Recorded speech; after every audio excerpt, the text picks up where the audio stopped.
Efésios 4:12 está nos dizendo que o trabalho do ministério não é responsabilidade de alguns profissionais, mas dos santos, ou do que chamamos hoje de leigos. Sabe, eu acredito que Deus queira fazer sua obra através dos leigos. Muitas pessoas têm tido seus sonhos destruídos pela falta de confiança absoluta em Deus. A Bíblia está repleta de exemplos de grandes sonhos cumpridos para a glória de Deus. Encontro com a Palavra é um programa escrito pelo Dr. Dick Woodward e narrado por Pastor Edson Bruno. Ouça e descubra verdades que lhe ajudarão no seu dia a dia. Com você, Pastor Edson Bruno.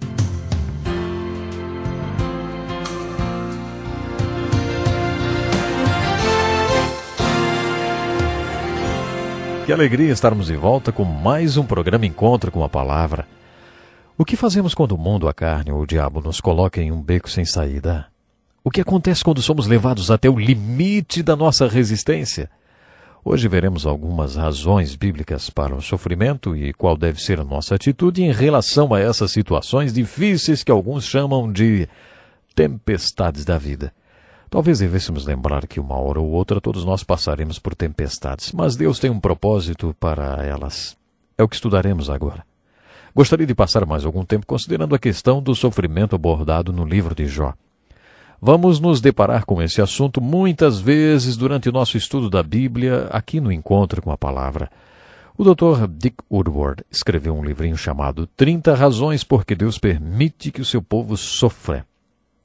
Nesse estudo, o Dr. Dick Woodward nos dá algumas passagens bíblicas que veremos no estudo de hoje.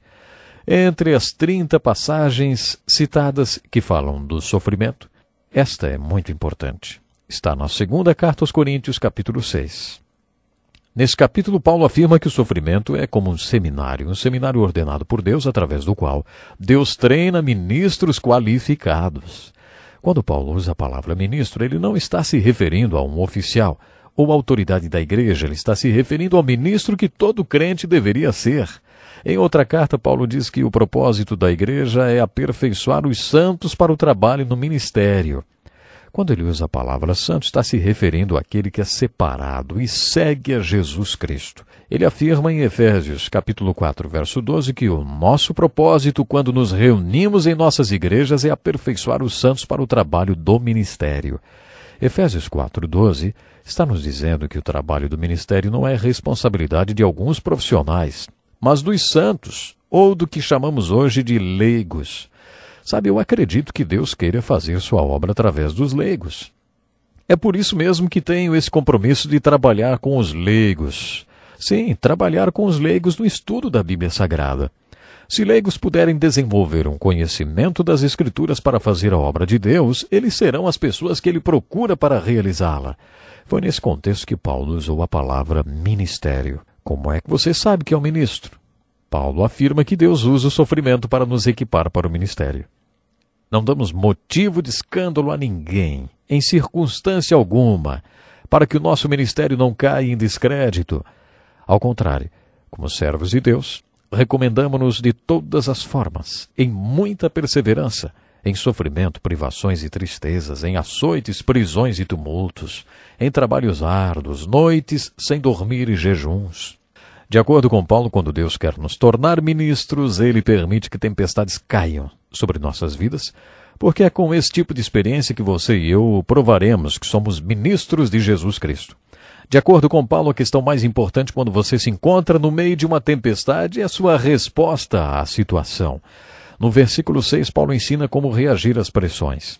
Ele diz que devemos responder em pureza, conhecimento, paciência e bondade. Nos versículos 6 e 7, ele ensina onde conseguirmos os recursos espirituais para responder corretamente às pressões das provações. Ele diz assim, no Espírito Santo e no amor sincero, na palavra da verdade e no poder de Deus, com as armas da justiça, quer de ataque, quer de defesa. Nos versículos 8 a 10, ele diz qual é o resultado dessa resposta às tempestades da vida, usando esses recursos.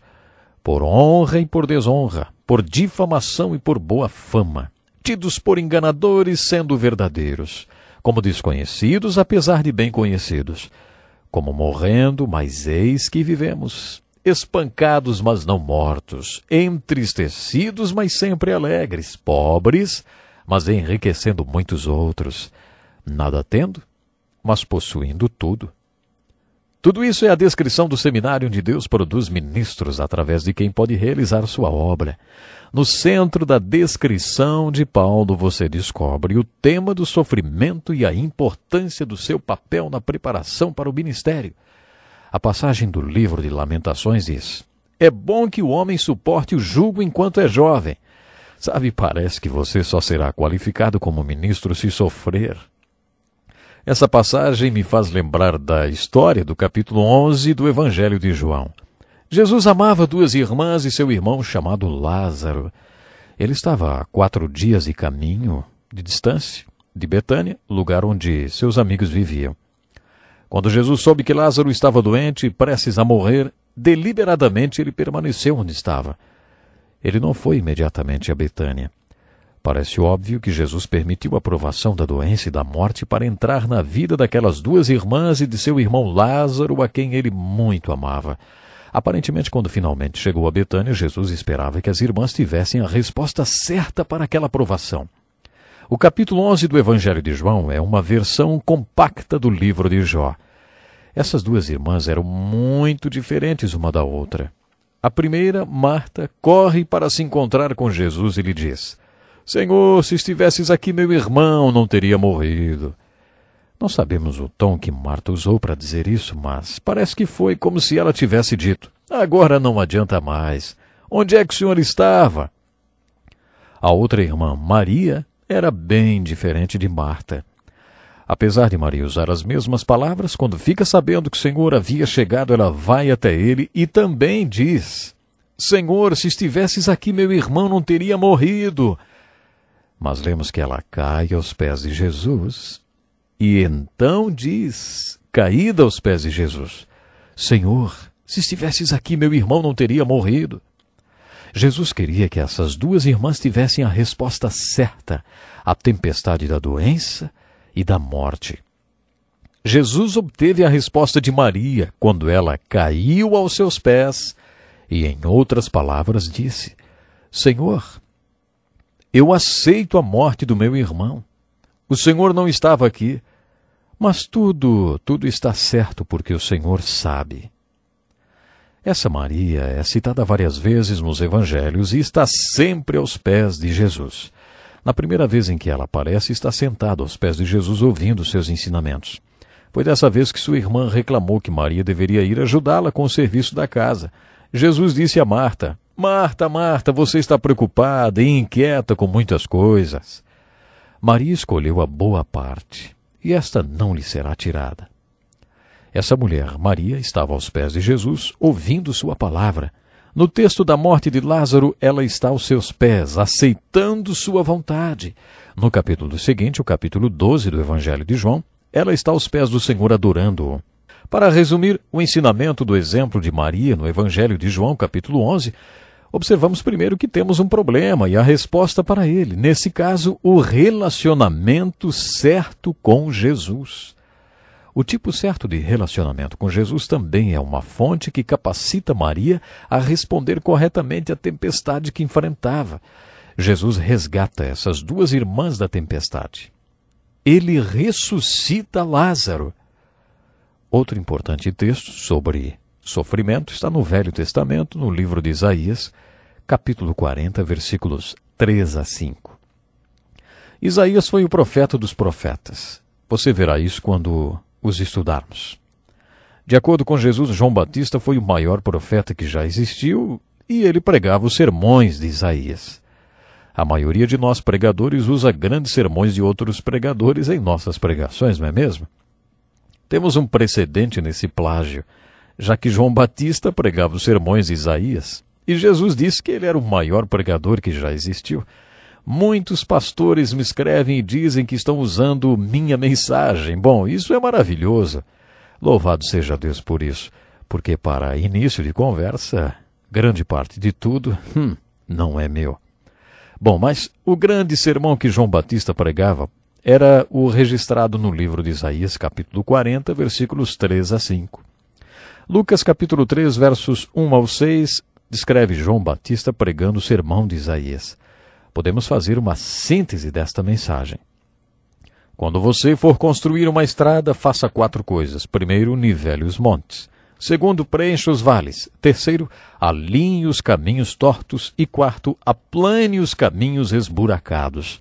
Aí então você terá uma estrada. Isaías e João pregaram da seguinte forma: Deus virá ao mundo algum dia e para isso precisará de uma estrada para rodar nela. Essa estrada é a vida do Messias e sua vida é perfeita. Nessa vida perfeita, as montanhas do orgulho serão totalmente niveladas.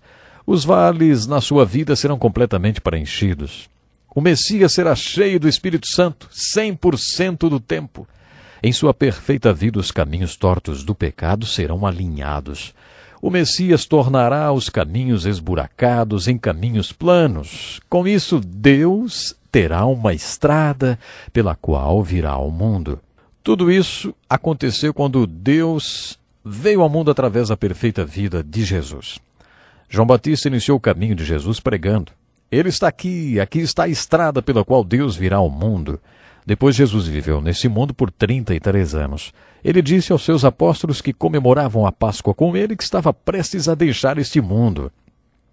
Depois de sua morte e ressurreição, ele disse aos seus discípulos: Assim como me enviaste ao mundo, eu os enviei ao mundo. Fazendo uma aplicação disso, podemos dizer que Deus quer que o mundo veja sua salvação através da sua e da minha vida. Mas como isso acontece, hein?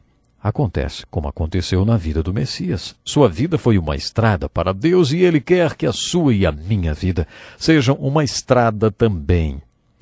Fazendo uma aplicação disso, podemos dizer que todos nós devemos fazer a seguinte oração todos os dias: Senhor, faz da minha vida uma estrada, pela qual o Senhor viaje pelo mundo, e que as pessoas o vejam através da minha vida. Dá-me o poder e a graça para responder aos buracos da minha vida de uma maneira que todo mundo o veja em mim. Faz da minha vida uma estrada. E aí, você já fez essa oração algum dia? Eu desafio você a fazê-la. E se você a fizer, não se surpreenda se os tratores de Deus começarem a trabalhar na sua vida. Deus vai nivelar os montes do orgulho, encher os seus vales, os seus vazios, vai endireitar os caminhos tortos e, acima de tudo, Ele mostrará a você como reagir aos seus caminhos cheios de buracos para torná-los caminhos planos pelos quais Ele viajará nesse mundo. Pense nisso. Até o nosso próximo encontro.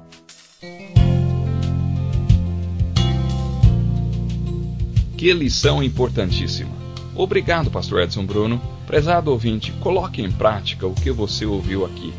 Sem dúvida, sua vida será grandemente abençoada. Este é um estudo escrito pelo Dr. Dick Woodward, na voz do Pastor Edson Bruno. Escreva-nos e solicite o material. Nosso endereço é Encontro com a Palavra, Caixa Postal 2011, CEP 89201-970, Joinville, Santa Catarina. Até o nosso próximo encontro com a Palavra.